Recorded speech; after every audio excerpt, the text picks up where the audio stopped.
নমস্কার, সুপ্রভাত। আশা করি সকলে ভালো আছেন। আজকের খোলা মনেতে সুবোধ ঘোষের আরেকটা গল্প, নাম মায়া মানিক।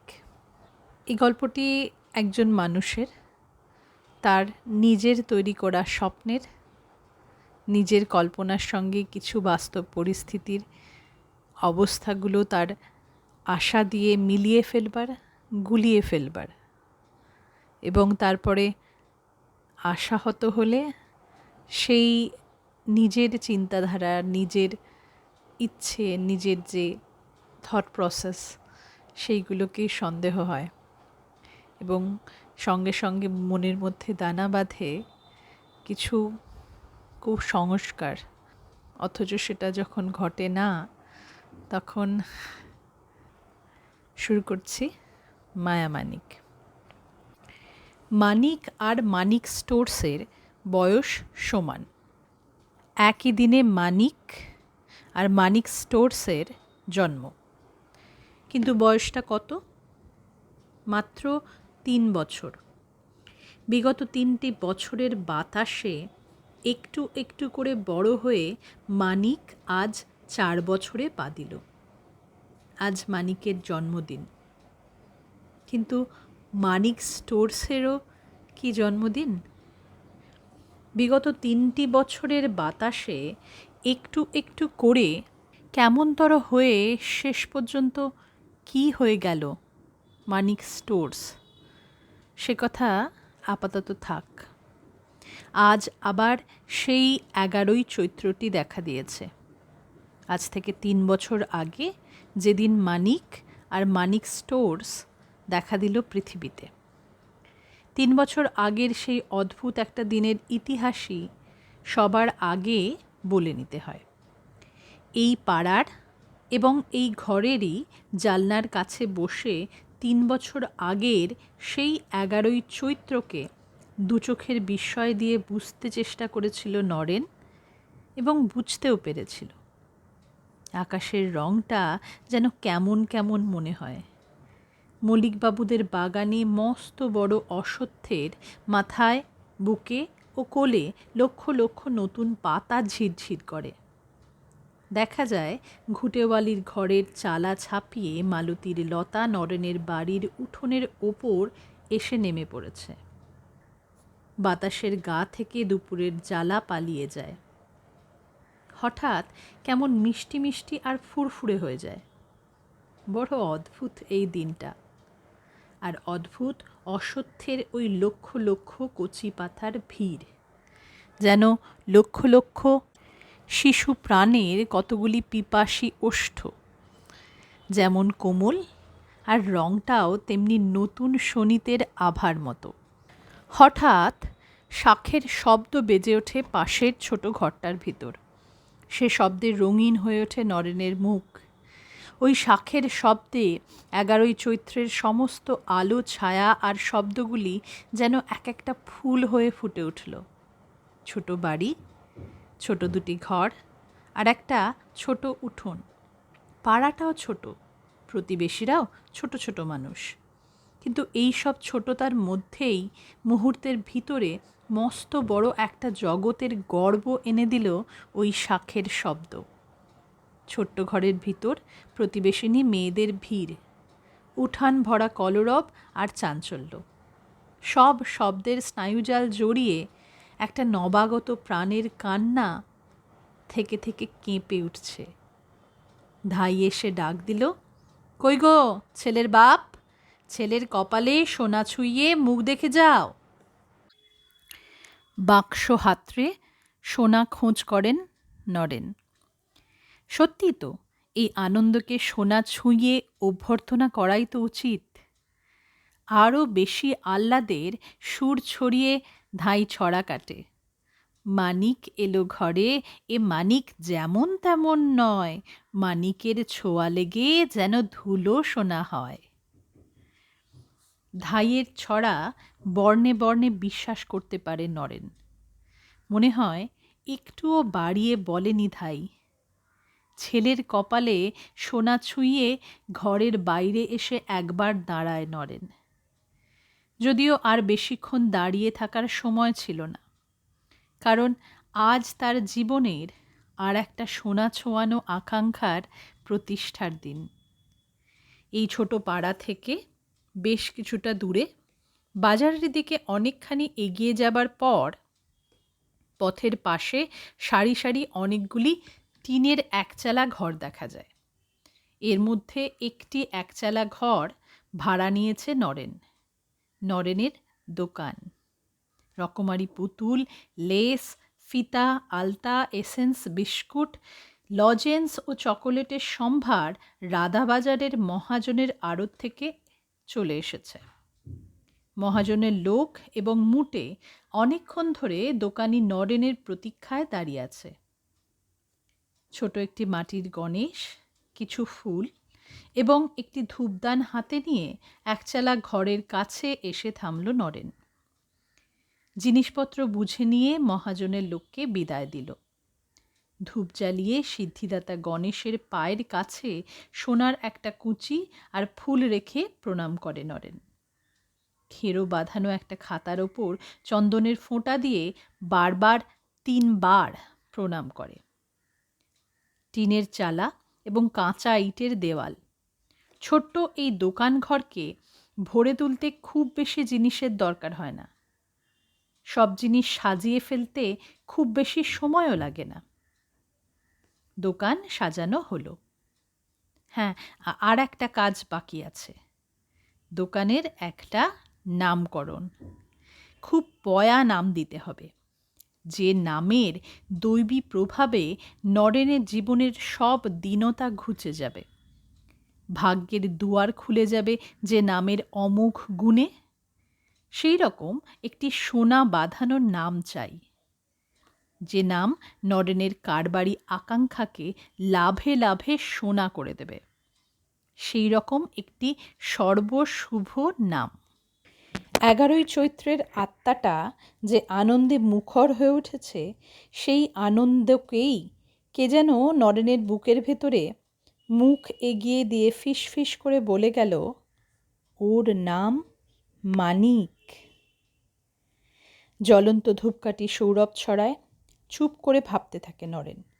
তারপরেই প্যাকিং বাক্স থেকে একটা তক্তা খুলে তার ওপর আঠা দিয়ে সাদা কাগজ সেঁটে দেয়।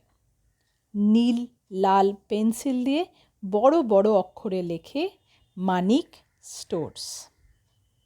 ছেলের নাম মানিক আর দোকানের নাম মানিক স্টোর্স।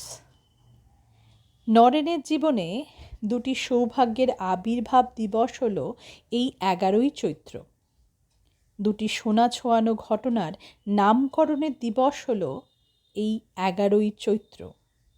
মানিক আর মানিক স্টোর্স যেন দুই যমজ ভাই, ভূমিষ্ঠ হয়েছে একই দিনের এক সকালে, একই সোনা ছোঁয়ানো আশার শঙ্খধ্বনির সঙ্গে।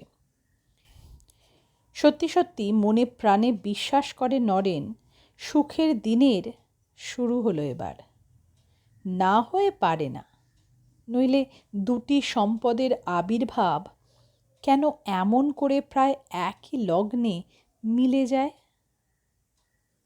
মানিক স্টোর্স দেখতে মানিকের মতোই, ছোট্ট অথচ বড় সুন্দর করে সাজানো। সন্ধেবেলা আলো জেলে মানিক স্টোর্সের রঙিন রূপের দিকে তাকিয়ে মুগ্ধ হয়ে যান নরেন। কত জিনিস ধরেছে এইটুকু জায়গার মধ্যে। 5 টাকা দামের চিনে মাটির ফুলদান থেকে শুরু করে 1 পয়সা দামের রাংতার রিস্ট ওয়াচ। রঙিন রবারের বেলুন দুলতে থাকে, দার্জিলিং পাথরের রঙিন মালা ঝুলতে থাকে। কাগজের বাঘের লাল জিভ লকলক করে। রাত হলে বাতি নিভিয়ে দোকানের ঝাঁপ বন্ধ করে যখন বাড়ি ফিরবার জন্য তৈরি হয় নরেন, তখন মনটাও কেমন যেন একটু ভার ভার বোধ হয়। ছোট্ট মানিক স্টোর্সকে এভাবে সারা রাত একা একা অন্ধকারের মধ্যে রেখে দিয়ে চলে যেতে ভালো লাগে না। বাড়ি ফিরে গিয়ে দেখতে পায় নরেন, মানিক তার ছোট্ট নরম বিছানার ওপর ঘুমিয়ে রয়েছে। মানিক আর মানিক স্টোর্সের মধ্যে মায়ার পার্থক্য করতে চায়নি নরেন। করবার দরকারই বাকি। ওরা হলো নরেনের জীবনের একই লগ্নে আবির্ভূত একই ভাগ্যের দুটি আশীর্বাদ। ভবিষ্যৎটাকেও খুব সহজে হিসাব করে বুঝতে পারে নরেন। খুব বেশি করে নয়, খুব কম করেই লাভের অঙ্কগুলিকে কল্পনা করে। প্রথম বছরের বিক্রিতে লাভ যা হবে তাতে শুধু খরচটাই উঠে আসবে, এর বেশি আশা করা যায় না। দ্বিতীয় বছরটায় লাভ ভালো হবেই হবে। মাসে অন্তত 1 মণ বিস্কুট কেটে যাবেই, এবং লাভের হিসাবে প্রতি মাসে চলে এলো 20-22 টাকা। এই রকমে আরও তো 25টি বড় রকমের চলতি মাল রয়েছে। রকম পিছু যদি মাসে 10 টাকা করেও আসে, তবে সারা মাসের লাভ গিয়ে হবে ভালোই তো। হবেই হবে, কোনো সন্দেহ নেই নরেনের মনে। মানিক স্টোর্স তার জীবনের সবচেয়ে সুন্দর ও সুপ্রসন্ন দিবসের আত্মার নামে, তার ছেলের নামে নাম দেওয়া হয়েছে এই দোকানের। লাভ হবেই হবে। ওই মানিক নামের মধ্যেই সব সাফল্য ও উন্নতির জাদু লুকিয়ে রয়েছে। কমলা, কমলা, ও ছেলের মা, ঘুমিয়ে পড়লে নাকি? চেঁচিয়ে ডাক দেয় নরেন। কমলা আসতেই নরেন বলে, আর ভাবনা করি না। কমলা বলে, কিসের ভাবনা? টাকা পয়সার ভাবনা। বড়লোক হয়েই গেছো নাকি? হইনি, তবে হব। হও, হবই তো। গলার স্বর একটু নামিয়ে ফিসফিস করে বলে নরেন, আমার কেমন একটা বিশ্বাস হয়ে গেছে কমলা। মানিকের নামে যখন দোকানের নাম দিয়েছি তখন লাভ হবেই, এ দোকান জমে উঠবেই। কমলা বলে, আমারও তাই মনে হয়। মানিক স্টোর্সের প্রথম 5 মাসের বিক্রির হিসেব করতে গিয়ে অনেক যোগ বিয়োগ আর গুণভাগের অঙ্কে খাতা ভরে ফেলল নরেন। বোঝা গেল লাভ তেমন কিছু হয়নি, ক্ষতিও তেমন কিছু নয়। কিন্তু প্রথম 5 মাসে এর চেয়ে আর কি বেশি আশা করা যায়? একগুচ্ছ ধূপকাঠি জ্বালিয়ে এবং মাটির গণেশের চারদিকে ধুনোর ধোঁয়া বারবার করে ছড়িয়ে দিয়ে নরেন তার খেরো বাঁধানো খাতাটার ওপর বারবার মাথা ঠেকায়। মনে পড়ে পূজা আসতে আর বেশি দেরি নেই, এইবার বাজার জমবে। বিক্রির জোর খুব বেশি হলে একটা চাকর না রেখে পারা যাবে না। পাশের দোকানে আলুওয়ালা অমূল্যকে ডাক দিয়ে নরেন প্রশ্ন করে, ও অমূল্যদা, একটা লোক দিতে পারো? শুধু সকাল আর সন্ধেটা আমাকে একটু সাহায্য করবে। অমূল্য আশ্বাস দেয়, লোকের আর অভাব কি। কিন্তু পূজাও এলো এবং পূজার বাজারও জমল, তবে মানিক স্টোর্সকে তার জন্য একটুও ব্যস্ত হবার কারণ দেখা দিল না। এদিকে নয়, এ রাস্তাতেও নয়। পূজার সারা জাগলো গিয়ে একেবারে ওই দিকে, মোড় পার হয়ে বড় বড় নতুন স্টলের লাইনে। ছোট্ট মানিক স্টোর্সে গ্যাসবাতি জ্বলে অনেক রাত পর্যন্ত। অনেক ধূপকাঠি পোড়া এবং ধুনোর ধোঁয়াতে ছোট্ট দোকানঘরের বাতাস বড় বেশি পবিত্র হয়ে যায়। কিন্তু কোনো গ্রাহকের পদধ্বনি এই দোকানের কাছে এসে থামে না। পথচারীর দল যেন সন্ন্যাসীর মতো নির্বিকার দৃষ্টি দিয়ে মানিক স্টোর্সের এত রঙিন সমারোহের দিকে তাকাতে তাকাতে চলে যায়। সবারই লক্ষ্য ওই মোড়ের দিকে, সেই বড় বড় স্টল যেখানে রেডিও বাজে, পাখা ঘোরে। জিনিস তো নয়, জিনিসের পাহাড় যেন থরে থরে সাজানো রয়েছে। কিন্তু এক পূজাতেই তো বাজারের ইতিহাস ফুরিয়ে যায় না। আসছে বছরও পূজা আসবে। মানিক স্টোর্সের এই 6 মাসের পরিণামকেই ভাগ্যের চরম বলে মেনে নিতে রাজি নয় নরেন। দুর্বল নয় নরেন, আশা করবার সাহস এত সহজে ফুরিয়ে দেবার মানুষ তেমন মানুষ নয় নরেন। আর এক পূজা আসবার আগেই 11ই চৈত্র দেখা দিয়ে চলে গেল। বড় হয়েছে আর আরও ফুটফুটে হয়েছে মানিক, এবং মানিক স্টোর্স আর একটু রঙিন হয়েছে। ধারে কেনা নতুন নতুন রাধাবাজারি মনোহারি সম্ভারে।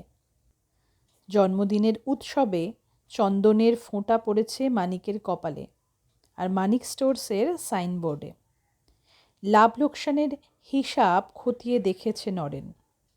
হিসাবের অঙ্কগুলির দিকে তাকিয়ে যদিও বিষণ্ণ হয়েছে, তবু আশা ছাড়েনি, বরং আরও বেশি করে ধূপকাঠি জ্বালিয়েছে।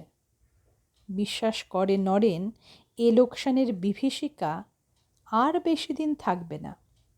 লোকসানের বিভীষিকাকে দূরে সরিয়ে দেবার একটা উপায়ও অনেক চিন্তা করে খুঁজে বের করেছে নরেন। এবার থেকে প্রতিদিন সকালে মানিককে কোলে করেই দোকানে নিয়ে আসে। দোকানের মাঝখানে ছোট একটা বাক্সের ওপর মানিককে বসিয়ে রাখে। একটা কাঠের ঘোড়া নিয়ে খেলা করে মানিক। ঘণ্টাখানেক পরে ঘুঁটেওয়ালি এসে মানিককে কোলে করে বাড়ি নিয়ে যায়। বিশ্বাস করে নরেন, মানিক এসে এইভাবে একবার এই দোকানের বাতাস স্পর্শ করে গেলে দোকানের বিক্রি বাড়বে। এবং বিশ্বাসের পরীক্ষাতেই আরও একটা বছর কেটে গেল। আবার 11ই চৈত্রের সকালবেলায় মানিকের কপালে এবং মানিক স্টোর্সের সাইনবোর্ডে চন্দনের ফোঁটাও পড়ল। কিন্তু বিক্রি বাড়েনি। দোকান ভাড়া বাকি পড়েছে। মহাজন কড়া তাগিদ দিয়ে গেছে। মহাজনের একটা কিস্তি শোধ করতে গিয়ে কমলার গলার হারটা বেচে দিতে হয়েছে। আজকাল আর মানিককে সঙ্গে নিয়ে আসে না নরেন, কিন্তু আজকাল আরও বেশি ব্যস্ত হয়ে উঠেছে। ভোর হতে না হতে এসেই দোকানের ঝাঁপ খুলে ধূপ জ্বালে। দিনে 2বার করে ধুলো ময়লা মুছে মানিক স্টোর্সকে আরও তকতকে আর ঝকঝকে করে রাখে। রোগী শিশুর পিতা যেমন মনের উদ্বেগে ঘুমোতে পারে না, প্রায় সেই রকমই দশা হয়েছে নরেনের। ছোট্ট রঙিন মানিক স্টোর্স শিশুর মতোই তো দেখতে, এবং রোগেও ধরেছে। উদ্বিগ্ন, বিষণ্ণ ও ব্যস্ত না হয়ে পারে না নরেন। কিন্তু কি নিষ্ঠুর রোগ! মুক্তির কোনো লক্ষণ দেখা যায় না। ধারের ওপর ধার বেড়েই চলেছে। মহাজন মামলার ভয় দেখিয়ে গিয়েছে। বাড়িওয়ালা অপমান করেছে। কমলার গায়ের সোনা এক এক করে বেচে দিয়ে কোনো মতে আজও মানিক স্টোর্সকে রঙিন করে রাখবার খরচ জুগিয়ে চলেছে নরেন। আলুওয়ালা অমূল্যদাও বিরক্ত হয়ে বলে, এমন দোকান কি না রাখলেই চলে না? কিন্তু আশ্চর্য, তবু মানিক স্টোর্সের ওপর একটুও রাগ হয় না নরেনের। দোষ মানিক স্টোর্সের নয়, কোথায় যেন একটা ভয়ানক ভুল হয়ে গিয়েছে। তারই জন্য মানিক স্টোর্সের এই দুর্ভাগ্য। যে বিশ্বাসটা বলতে গেলে এতদিন ধরে নরেনের বুকের প্রতি অস্থি জড়িয়ে বড় হয়ে উঠেছিল, সেই বিশ্বাসটাই ভাঙতে আরম্ভ করেছে। তাই সন্দেহ মানিক স্টোর্সের ভাগ্যের সঙ্গে একটা অপয়া স্পর্শ রয়েছে নিশ্চয়ই। নইলে এমন করে সব আশা চূর্ণ হয়ে যাবে কেন? সন্দেহটাই ক্ষণে ক্ষণে মনের ভিতর প্রশ্ন জাগায়। কিসের অপয়া স্পর্শ? কার স্পর্শ? কালো ছায়া দিয়ে তৈরি একটা কুৎসিত মুখ যেন ফিস ফিস করে বলে, নিজের ছেলে হলে কি হবে? ওই তোমার ছেলেটি যে অপয়া। হিসেব করে দেখো, সেই 11ই চৈত্রের পর থেকে আজ পর্যন্ত কপাল তোমার পুড়েই চলেছে। ক্ষতি আর ক্ষতি, লোকসান আর লোকসান। ছেলের নামে দোকান করেছ, ওই নামটা যে অপয়া। ভাবতে গিয়ে কপাল টিপে ধরে নরেন। কি দুর্ভাগ্য, এমন সন্দেহ হয় মানুষের? মাঝে মাঝে নিজের মাথাটাকেই সন্দেহ করে নরেন। খারাপই হয়ে গিয়েছে বোধ হয়। তবু এমন সন্দেহের একটা হেস্তনেস্ত করে ফেলাই উচিত। আবার একদিন মানিককে কাজলের টিপ পরিয়ে আর মুখে পাউডার মাখিয়ে দোকানে নিয়ে আসে নরেন। রঙিন মানিক স্টোর্স। একটু নতুন জগতের আস্বাদ পেয়ে নতুন করে চঞ্চল হয়ে উঠল মানিকের কৌতূহল দুরন্ত দুটি চোখের দৃষ্টি আর দুটি ছটফটে হাত। প্রথমেই নাটাই করা লাল রঙার রিবন আর ফিতেগুলিকে খুলে তছনছ করে মানিক। তারপরেই সোনালি রঙের কাগজে জড়ানো লজেন্সের বয়ামের মধ্যে হাত ঢুকিয়ে দিল। মানিকের চঞ্চল হাত ক্ষান্ত হয় না। তাকের ওপর থেকে কতগুলি টিনের বাঁশি এক থাবা দিয়ে ঠেলে নিচে ফেলে দিল মানিক। নিষ্পলক ও সতর্ক দুই দৃষ্টি তুলে নরেন লক্ষ্য করতে থাকে কোন কোন জিনিস স্পর্শ করছে মানিকের হাত। ওই মিষ্টি মিষ্টি এবং মায়া কোমল দুটি কচি কচি হাত। ঘুঁটেওয়ালি এসে মানিককে নিয়ে যায়। সারাদিন ধরে দোকানদারি করে নরেন। সন্ধ্যা পার হলো, রাতও বেশ হলো। এইবার তার সন্দেহের হিসাবটা বেশ সাবধানে যাচাই করে নিল নরেন। ঠিকই হয়েছে, কোনো ভুল হয়নি। যে জিনিসগুলি মানিক আজ সকালে ছুঁয়ে দিয়ে গেছে সেই জিনিসগুলি আজ বিক্রি হয়নি। 1 পয়সার টিনের বাঁশিও বিক্রি হয়নি। এইটুকু ছেলের কতটুকু হাত, কি ভয়ানক হাত! ঝাঁপ বন্ধ করার আগেই বাড়িওয়ালা ও রাধাবাজারের 3 মহাজন দোকানের সামনে উগ্রমূর্তি হয়ে উপস্থিত হয়। মহাজন গালি দিয়ে বলে, একে দোকানদারি বলে না চুরিবাজি বলে? মহাজনের টাকা আটক করে কারবার ফলাচ্ছ? এ কেমন ধারা কারবার হে? নরেন বলে, টাকা নেই তো দেব কেমন করে, তবে মাল ফেরত দাও। তাই দেব। কবে? কাল সকালে, খুব সকালে। আলো নিভিয়ে দোকানের ঝাঁপ বন্ধ করবার সময় শোকেসের কাঁচটা চিকমিক করে উঠতেই মুখ ফিরিয়ে পিছনের দিকে তাকান নরেন। পার্কের মাঝখানে একটা তালগাছ দাঁড়িয়ে আছে, তার ওপর একটা ভাঙা চাঁদ, আর তারই জ্যোৎস্না এসে ছুঁয়েছে মানিক স্টোর্সের শোকেসের কাঁচ। ব্যাস, এই তো শেষ। মানিক স্টোর্সের জীবনকে আর কোনো রাতের জ্যোৎস্না ছুঁতে আসবে না। চাঁদটাও যেন চেনা চেনা। আজ তারিখটা কত? এক মুহূর্তেই মনে পড়ে যায় আজ হলো 10ই চৈত্র এবং চাঁদটা হলো সেই 11ই চৈত্রের আগের রাত।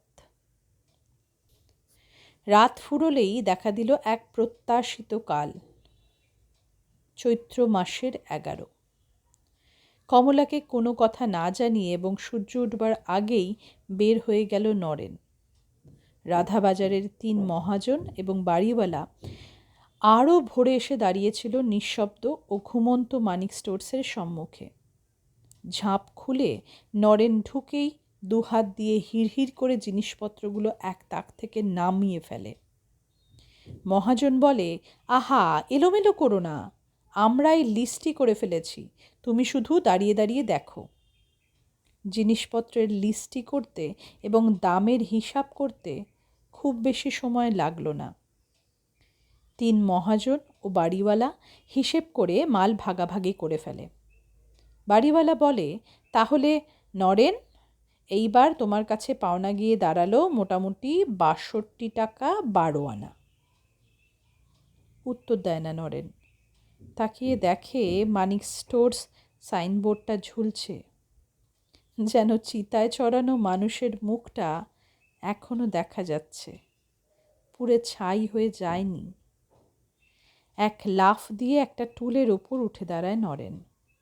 এক টান দিয়ে সাইনবোর্ডটাকে খুলে নিয়ে মাটির ওপরে ছুঁড়ে দেয়। সাইনবোর্ডের লোহার আংটা ক্ষীণ আর্তনাদ করে দূরে ছিটকে পড়ে। আলুওয়ালা অমূল্যদা ডাকে, ও নরেন, এখানে এসো, বসো। বসল না নরেন, বাড়ির দিকে ফিরে চলল।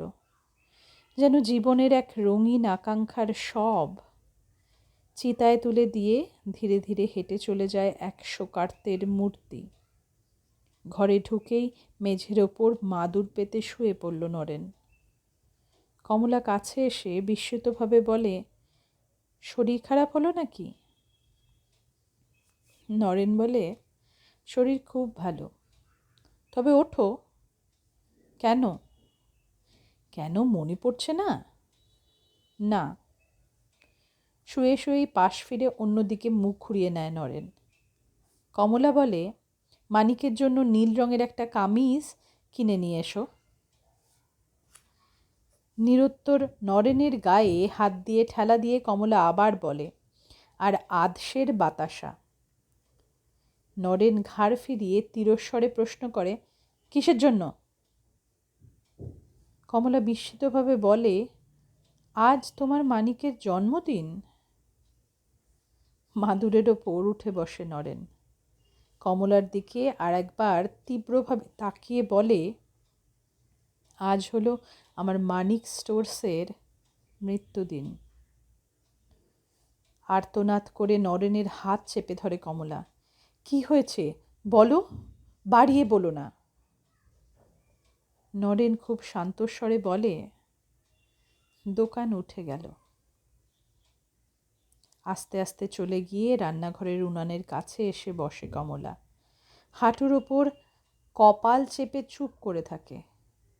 উনানের ওপর হাঁড়িতে জল ফুটতে থাকে টকবক করে। চাল ছাড়তে হবে, একেবারেই মনে পড়ে না। উঠোনের দিকে তাকিয়ে কমলার উদাস চোখের দৃষ্টিটাও যেন স্তব্ধ হয়ে থাকে। তারপরেই কেঁদে ফেলে কমলা, যেন কাঁদছে 11ই চৈত্র। ছেলে হারানো মায়ের কান্নার মতোই করুণ। এদিকে উঠোনের ওপর ঘুরে ফিরে নিজের মনে খেলা করে মানিক। ঘুটেওয়ালির মালতী লতা ঘরে একবার ঝাঁকুনি দেয়। প্রজাপতি এবং ফড়িং ছটফট করে পাতার আড়াল থেকে উড়ে পালিয়ে যায়। দাওয়ার ওপর খাঁচার ভিতর থেকে পোষা টিয়া কর্কশ্বরে মানিককে ধমক দেয়, ওরেও ছেলে, খবরদার। যেন একটা অপয়া অলক্ষণের দিনকে কর্কশ্বরে ধমক দিয়ে চাপা দিচ্ছে খাঁচার টিয়া। মাদুরের ওপর শুয়ে শুধু ছটফট করে নরেন, যেন গাড়ির চাকায় চাপা পড়া একটা আহতের শরীর ছটফট করছে। সেই 11ই চৈত্রকে ভালোবাসার শক্তি খুঁজে পাচ্ছে না নরেন, যে 11ই চৈত্রের মায়ালি বাতাস সোনালি স্বপ্ন ছড়িয়ে দিয়েছিল নরেনের চোখে। বেলা বাড়ে, রোদ তেতে ওঠে।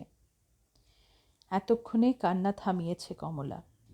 একেবারে বোবা হয়ে গিয়েছে এই বাড়ির বাতাস, যেন একটা কাঁটা বিঁধেছে 11ই চৈত্রের বুকের ভিতর। আর তার সব মায়া ফুটো বেলুন খেলনার বাতাসের মতো বের হয়ে গিয়েছে। মল্লিকবাবুদের অসহ্য ঝিরঝির করে, তবু কোনো উৎসবের ইচ্ছা যেন জেগে উঠতে পারছে না নরেনের চোখের দৃষ্টিতে। ও ঘর থেকে মাঝে মাঝে কমলা উঠে এসে একবার এ ঘরের মাদুরের কাছে দাঁড়ায়। কোনো কথা বলে না কমলা। নরেনও কিছুই জিজ্ঞাসা করতে পারে না। চলে যায় কমলা। বিকেল হয়ে আসছে, ধীরে ধীরে ফুরিয়ে যেতে চলেছে 11ই চৈত্রের দিনের আলোক। যেন এই বাড়ির বিষাদ দেখে ভয় পেয়ে চুপ করে দূরেই সরে গিয়েছে মানিকের জন্মদিনের আনন্দ। নরেন আর কমলা রাধাবাজারি খেলনারই মতো দুটি প্রাণ ভাগ্যের ফাঁকি সহ্য করতে না পেরে যেন এইবার নিজেকেই ফাঁকি দিয়ে মিথ্যে করে রাখবার চেষ্টা করছে। নাই বা হলো মানিকের জন্মদিন, না হলে ক্ষতি কি? আর হলেই বা লাভ কি? মাদুরের ওপর উঠে বসে নরেন, যেন নিজেরই বুকের ভেতরে একটা লজ্জার আর্তনাদ শুনতে পেয়েছেন। একটা দোকানকে ছেলের মতো ভালোবেসে আর ছেলেকে দোকানের মতো ভালোবেসে এ কি একটা যাচ্ছে তাই মনের অবস্থা হয়েছে? বুঝতে পেরে নিজেরই ওপরে রাগ করেন নরেন। কিন্তু এমন রাগেরই বা লাভ কি? এমন একটা মিষ্টি শব্দ বাজে না এই ঘরের বাতাসে যে নরেনের মনে এই অদ্ভুত রাগগুলিকে হাসিয়ে দিতে পারে। খাঁচার টিয়াটাও বোধহয় ঝিমোতে শুরু করেছে। ইচ্ছা করে নরেনের এক্ষুনি উঠে গিয়ে হৈ হৈ করে কমলাকে ব্যস্ত করে তুলতে, আর মানিকের জন্মদিনের আয়োজন করতে, চন্দন ঘষতে, ফুল আনতে আর বাতাসা দিয়ে পায়েস তৈরি করতে। কিন্তু কেমন একটা বিশ্রী অভিমানে মনের ইচ্ছাটাই শক্তি হারিয়ে অবসন্নের মতো হয়ে পড়েছে। বড় অস্বস্তি। ঘর থেকে বের হয়ে ক্লান্তের মতোই ভিতরের দাওয়ার ওপর এসে বসে থাকে নরেন। চমকে ওঠে নরেনের চোখ। দাওয়ার ওপর এক কোণে বসে খেলা করছে মানিক। কিন্তু ও কী রকম খেলা! 11ই চৈত্র যেন ঠাট্টা করে নরেনের মনে বাজে শোকগুলিকে একেবারে হাসিয়ে দেবার জন্য খেলা জমিয়েছে। খাঁচার টিয়াটাও হঠাৎ চিৎকার করে, ওরে ও ছেলে, ও কি!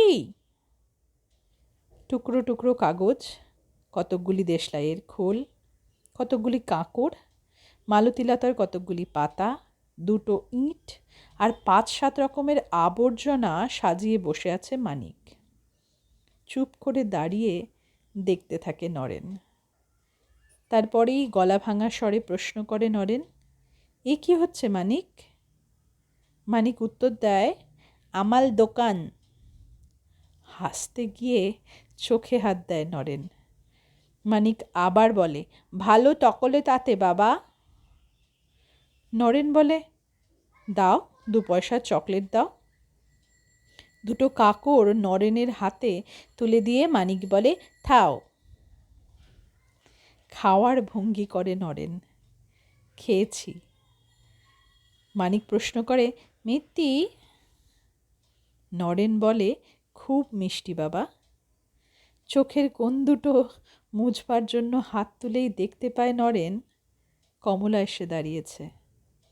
কমলার বিষণ্ণ মুখ সুস্মিত হয়ে উঠেছে। এ আবার কোন খেলা হচ্ছে? নরেন বলে, দোকান দোকান খেলছি।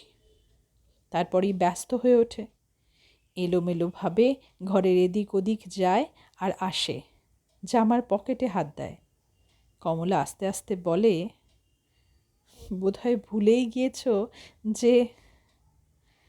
নরেন বলে, মোটেই ভুলিনি। কি যেন একটা কী রঙের জামার কথা বললে তুমি? নীল রঙের? কমলা বলে, হ্যাঁ।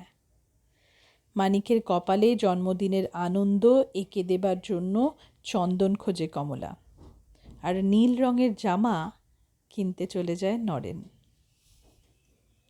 কেমন লাগলো গল্পটা? সত্যি অনেক সময় আমরা আমাদের ভাগ্যের কিছু কিছু অংশকে কিছু কিছু অন্য জিনিসের সঙ্গে এইভাবে কানেক্ট করে ফেলি যে তারা পরস্পর হাতে হাত ধরে চলতে থাকে। তাদের মধ্যে একজন যদি কোনো রকমভাবে টালমাটালভাবে পড়ে গেল, তো আর তার দোষ হাত ধরে রাখা অপরজনের ওপরে দিয়ে দিই। আর কেমন নির্বিকারভাবে আমাদের নিজেদেরকে ক্ষমাও করে দিই যে আমরা তো ঠিকই বিশ্বাস করেছিলাম, ভাগ্যই আমাদের সঙ্গে এমন পরিহাস করছে, অথবা ভাগ্যই আমাদেরকে সেই অন্য একজন এমন এনে দিয়েছে যে আমাদের ইচ্ছার সেই ঘুড়িটাকে উড়তে দিল না।